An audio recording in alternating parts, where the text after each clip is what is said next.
Hello everyone, and welcome to this end of season BOP tier list report card for season 1 in the 2023 season of iRacing. And before we dig into it, I just want to show my work here a little bit.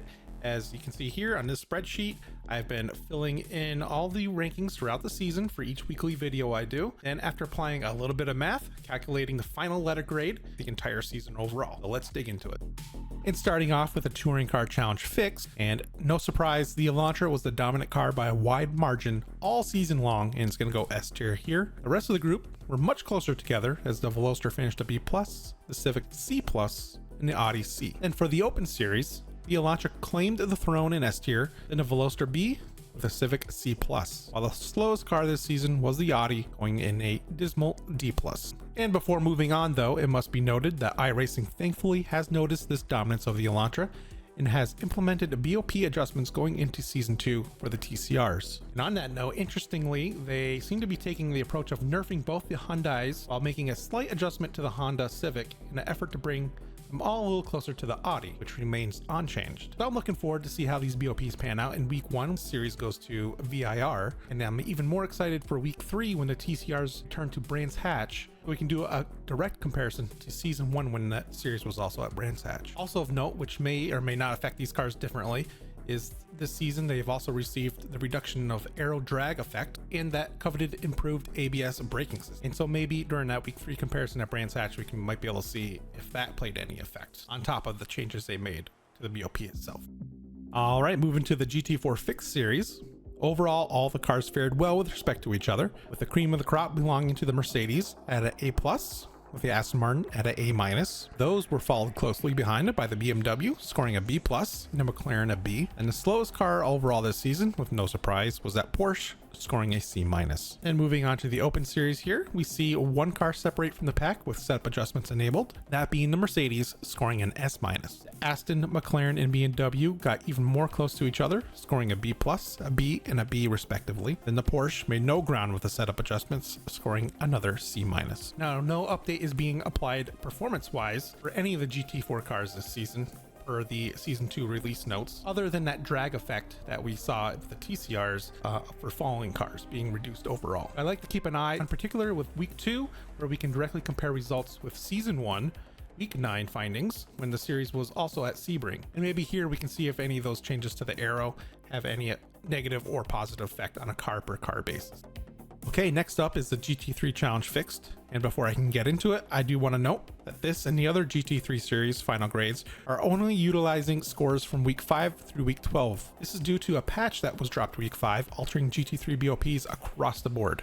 And as we see here, looking at the results post the mid-season patch, all the cars showed to be equally competitive with no overly dominant winners or losers. Now that BMW finished the highest with an A, and the Audi not far behind with an A-, with the McLaren and Ford seeing a strong turnaround from previous seasons, scoring Bs. It's followed by the Lamborghini, and then the biggest benefactor from the second round of BOP adjustments, the Porsche, both receiving final scores of B-. Then coming in at the bottom, we have the Mercedes scoring a respectable C+ along with the Ferrari. And I just want to note here for the Fix series that was mentioned in season 2 patch notes that fixed setups have been adjusted for the GT3s. So we'll have to see if this good BOP from season 1 will transfer over into season 2. If you enjoy consuming various iRacing content on YouTube and just can't get enough, be sure to hammer that like and sub button if you haven't already, and do consider hitting the join or dropping a tip via the super thanks buttons below. Your extra support will certainly help in my endeavor to continue making this type of content for you.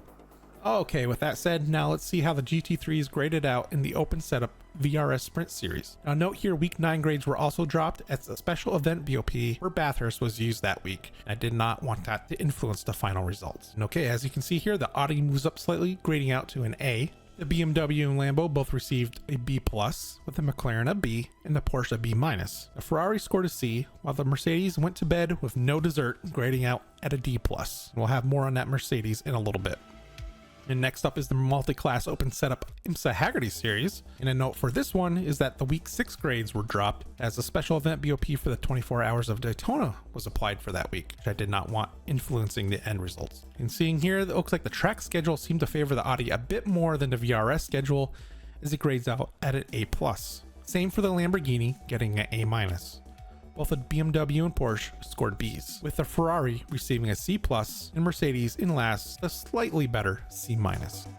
Then for a little extra analysis with the eligible cars, I combined the week 5 through 12 results, excluding those special BOP weeks, for both the GT3 Open Setup VRS Sprint Series and IMSA Hagerty Series into one overall grade. And as you can see here, the Audi grades it out to an A, the Lamborghini a B+, BMW B, and a Porsche B-, with the Ferrari grading out at a C and the Mercedes a C-. Now all in all, even with the open setups, the GT3 BOPs graded out pretty good, I think. And now for season 2, iRacing has made BOP adjustments solely to the Mercedes to start the season, with these changes listed here, as it was consistently across the board the bottom car scoring a D+, a C-, and a C- combined in our findings here. You may wonder why they left the other C graded car, the Ferrari, alone though. While looking at the individual results, it was clear the Ferrari seemed to just be more track dependent, with D grades at Okayama and Sonoma sticking its overall average a bit. And when I removed those grades from the findings, it came out with a B- and a C+. While the Mercedes, on the other hand, was just consistently grading poorly across the board the entire season, with two notable exceptions, that being Daytona and Le Mans. So this tells me, without even driving a car, that it was having major issues in probably handling low speed corners and such. Now I have tested the mark with the BOP adjustments for season 2 during week 13 here while it's been at Sebring, and I gotta say, it does feel like it's handling a lot better than it used to. I can't say for certain if it's gonna be that much more improved, but I certainly think it's gonna get some more participation than it did towards the end of last season. And it certainly feels a lot better to drive. Of course, before moving on here, I do wanna mention that the GT3 class also received implementation of that ABS braking system and that reduction to the drag effect of following cars. Luckily, we won't have to wait long to compare season 2 to season 1 results, as we should be able to get something out of the VRS Sprint race on week 1, which is at Sebring, and where IMSA was last season at week 12. And finally, last but not least, I'll quickly hit the European Sprint Series. And overall, the Porsche RSR graded out on top with an A, the Corvette and Ford both with Bs. The sole car left in the dust was the BMW, receiving a C-, and no changes to the cars or BOP has been reported for season 2 so far.